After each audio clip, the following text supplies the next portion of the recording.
Alright, what is going on, party people? I hope this looks good. You know, I just got this camera and it doesn't have one of those flip lens things, so I can never tell if this is in focus, if it looks good, the distance where I should stand. I have no idea, so hopefully it looks good. But anyways, what's going on, party people? My name is Emily and I'm 23 years old, and in today's video I'm going to be talking about Peace Corps, the Peace Corps program. What it is, how I got started, why I was initially attracted to the program, the pros of the program, the cons of the program, everything. So yeah, I'll just get right into it. Basically, I decided to do Peace Corps directly out of college, directly after I graduated college. I graduated last year in May of 2024, and now it's August 2026. Insane. So I left in July of last year, so I've been in the country around a year, a little over a year now, and I really like it. I absolutely love it. And basically what Peace Corps is, it's a volunteer-based program that the U.S., I think there's 65, 70 different countries around the world that the U.S. basically partners up with to allow volunteers from the U.S. to go work in said host country, excuse me. So yeah, basically, obviously, I'm in Costa Rica, so that is one of the countries where Peace Corps is available to work with and volunteer in. And so when you are applying to the program, you can choose whatever country you want. However, once you're in said host country, you cannot choose the site where you're located, where you're placed. And I think there is a little bit of leeway to kind of put in, where you think you would thrive. For example, in the training, we have a 3-month training at the very beginning of the program when we arrive in the country. And within that training, we do language training, cultural training. There is like program training, which is what you're going to be doing when you get to your site. So I am a YD volunteer, which means Youth in Development, basically meaning that I teach at an elementary school and a high school. So I do a bunch of different projects. I do recycling projects, sports, arts, recreation. I do English teaching. I have so much going on. But I did want to note you can't choose when you're in the country. However, I'll show you my town. It's super cute. I love it. So I was placed in the mountains. Love it. So here's my apartment. I'm doing independent living. And here is what it looks like. So stunning. I absolutely love it. I feel so blessed. So much gratitude, honestly. But yeah, some people are closer to the beach, some people are closer to San Jose, which is the capital. But yeah, it kind of is dependent on what the program directors notice while you're in the training, the 3-month training at the beginning. So it's based on your personality, your Spanish level. There is an interview too, so you can kind of have a little bit of leverage, a little bit of leeway to say, I'm really looking for a site, or I feel like I would thrive in a bigger site, a smaller site, a site with this available, a site with more things to do, whatever, so that is a possibility. However, yeah, I will talk about some of the pros and the cons of the program. I actually have a list right here, which is bullet points to talk through some of my personal experiences, which I have thought were pros and other things I've thought were kind of cons about the program. So starting with pros, one of the main things I love about the program, and it's one of the reasons as to why I was initially attracted to the program as well, I think it's the most perfect way if you really want to learn a new language, learn a new culture. It cannot get better than this. Honestly, you're fully immersed in the culture. I have my own apartment. I go to work every single day fully in Spanish, completely in Spanish. And all my friends here, most of them don't know English. So, you have to make these connections, and what better way to make the connections than to be fully immersed in your culture and the way of life and what you're doing. So, I think that is such a pro, and you can't really replicate that, because I've taken classes in the States to try to learn Spanish. It's so not the same. Because once you're out of the class, I speak English. Obviously, I prefer English. Not prefer it. I'm more comfortable with English because it's my native language. So that's a huge pro, I think. Just learning the culture, learning the language, and being fully immersed, because it's an unparalleled experience, honestly. Another pro that I really, really love is just the freedom element. I really like how within both institutions, at the high school where I work and at the elementary school where I work, there's no set schedule and there's no set things I have to do. It's not really a 9 to 5. And it's entrepreneurial in the fact that I basically get to come up with the projects that I do.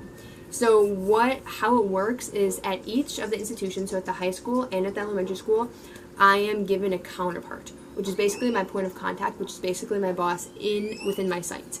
And so 100% of my projects that I do and that I am working on, they have to be approved by each counterpart, and it has to be based upon something that the community needs and the institution needs. So at the elementary school, I'm mostly focusing on recycling initiatives. I'm doing a lot of activities with STEAM, which is science, technology, engineering, arts, and technology. So I'm doing a lot of activities with that. At the high school, I'm more geared towards arts and sports and recreation. I'm also teaching English, a lot of different things. So it's based upon what the counterparts tell me that they want to see change within the community, within the institution. And then so I base my projects. So for example, at the elementary school, they told me at the beginning, they're like, Emily, we really want to see some initiatives, some projects with recycling. And I'm like, amazing. So because they told me that, I have done 2 murals with bottle caps, and I had all the kids bring in these bottle caps. I had over 100,000 that were collected, and we made these huge murals with them. The first one was a church, and the second one was a butterfly, una mariposa morpho. And so made out of these bottle caps, and I had the kids bring them all in. I work with student government. The kids help me paste them on the tablas, on the boards themselves. Beautiful, it's amazing. So that's just kind of an example of how the community tells me what they're looking for, and then I can go ahead with the resources and bring the people together to make that come to fruition. And with that too, because there's no set schedule, I do have more free time, I have to say, than if I was working a 9 to 5, let's say in the States, wherever, because obviously that's 9 to 5, but honestly, it's kind of 8 to 6, because you have to, commute and all of that. Like, I've been there, done that. It's a lot more laid back, it's a lot more free time. I have an hour for lunch, which is so nice. So I think that's another huge thing. I actually have a neutral thing that I wanted to mention too within Peace Corps program. When you get to site, I am now currently living alone, living by myself in my own apartment. However, I have had 3 different host families already. And I think the host families, I think at the start they're super important. They really help with the language element because almost all the host families don't know English. And so immediately off the bat, when you're placed into the country, you are immersed. You are forced to know and learn Spanish, which I think is amazing. And they also just take you along, like the birthday parties and the different family events and the neighborhood things going on. Usually, hopefully, they will take you to those events, and so you get to be accustomed to the people in the community and how they act, and, just meeting different people, which I think is super crucial, essential to service. So I think that is amazing. I think when you get to site, there is a 6-month requirement that you have to stay with your host families. So I do think that that's a little long, personally, because I knew for a long time I wanted to live alone, but obviously I have to abide by the rules. But I think, after 6 months, you know the rules, you know the regulations, and you know kind of the customs and traditions and what's to be expected, and you have your routine at both institutions. I personally thought the 6 months was a long time, but yeah, that's one thing. So I know some people, I would say within my group, about half are still staying with their host families and half are living by themselves. So I think it's around 50-50 for the people who stay with their host families and the people who choose to move out.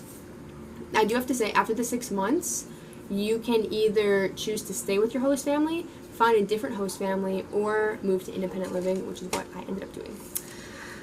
And then for some cons about the program, I think that the transportation within the country, this is just a Costa Rica thing. I know every single country, every single site is super different, and they have their own, pros and cons.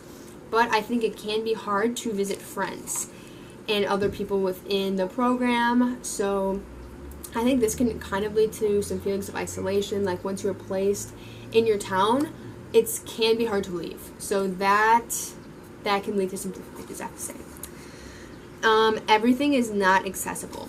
So I am super blessed. I actually do have a gym in my town, but not every volunteer has that has that blessing. I would say for food wise, I am honored. I am so blessed if I could find something like, I don't know, like peanut butter. We got peanut butter a few months ago in my site. Insane find. You have no idea how excited I was to get the peanut butter.